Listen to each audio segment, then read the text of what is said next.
Assalamualaikum warahmatullahi wabarakatuh. Halo anak-anak, kembali lagi bersama Pak Dimas. Hari ini kita akan belajar tema 1, subtema 1, pertumbuhan dan perkembangan makhluk hidup. Kita akan belajar muatan bahasa Indonesia tentang kosakata tentang ciri-ciri makhluk hidup. Materi ini pernah kalian dapatkan minggu lalu dari Pak Jalil. Hari ini kita mencoba mengulangi kembali serta mereview apa yang perlu kita tambahkan.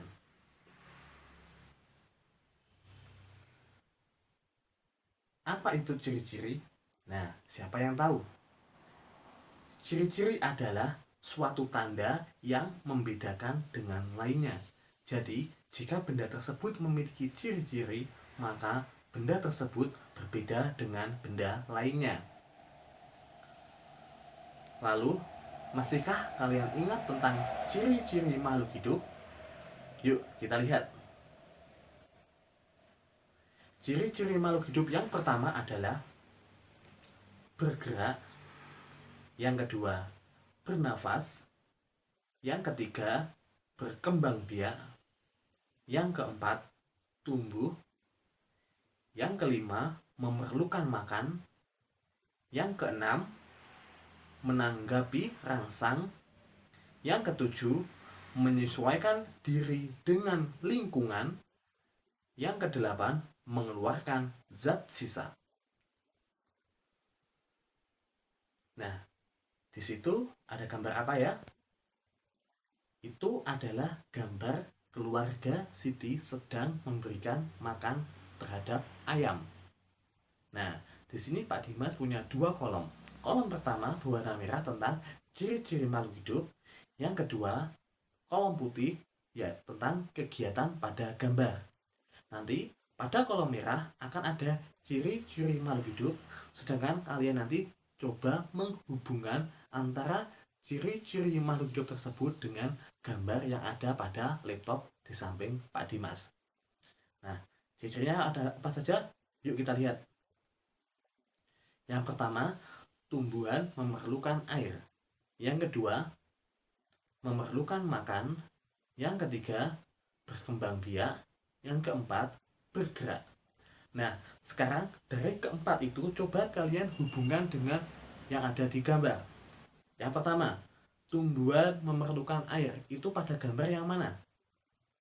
Nah, pada gambar adalah ibu sedang menyiram tanaman. Yang kedua, memerlukan makan. Pada gambar itu yang mana? Ayah dan Siti sedang memberi makan pada ayam. Yang ketiga, berkembang biak. Pada gambar adalah ada induk ayam beserta anaknya. Atau kalau kita teliti, itu di kandang ada jerami dengan telur. Jadi, ayam tersebut berkembang biak dengan cara bertelur. Yang keempat, bergerak. Apa kegiatan pada gambar? Ayam nampak menuju makanan. Nah, di situ ada orang sedang berjalan atau bergerak. Apakah kalian bisa bergerak? Pasti bisa, karena kalian memiliki kaki. Nah, kalau kalian punya hewan di rumah, apakah hewan kalian bisa bergerak? Pasti juga bisa. Nah, lalu bagaimana dengan tumbuhan? Apakah mereka bisa bergerak? Kalian pernah melihat pohon pisang berjalan? Atau pohon jagung terbang ke angkasa? Pasti belum pernah lihat kan? Nah, yuk kita cari tahu, apakah tumbuhan itu bergerak? Ini jawabannya. Tumbuhan itu bergerak. Nah, kenapa kok bisa bergerak? Padahal kita nggak pernah melihat kan tumbuhan bergerak. Nah, ini dia penjelasannya. Pergerakan yang terjadi pada tumbuhan umumnya beda dengan kita, manusia ataupun hewan. Jika hewan dan manusia bergerak secara aktif, yaitu berpindah tempat, namun tumbuhan bergerak secara pasif atau tetap di tempat. Jadi tumbuhan tidak bisa bergerak dengan berpindah tempat. Nah, contohnya, ini dia contohnya. Contoh yang pertama, ada gambar akar yang menjulur ke tanah. Itu adalah contoh bagian tumbuhan yang bergerak. Jadi akar tersebut akan tumbuh menuju ke tanah atau bumi. Contoh kedua, ada gambar tumbuhan sedang menghadap ke cahaya. Kenapa? Karena tumbuhan itu memerlukan rangsang. Ketika ada tumbuhan, maka otomatis dahan dan daunnya pasti akan menghadap ke sumber cahaya, yaitu matahari. Kalau kalian tidak percaya, coba kalian jika punya tumbuhan di rumah, dekatkan dengan jendela yang ada cahaya mataharinya. Maka otomatis dahan serta tumbuhan tersebut akan menghadap ke sumber cahaya. Nah, bagaimana penjelasan hari ini? Mudah bukan? Nah, sekarang coba kita bermain game.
Sekian yang bisa Pak Dimas sampaikan. Semoga ini bermanfaat dan kalian mendapatkan ilmu yang barokah. Wassalamualaikum warahmatullahi wabarakatuh.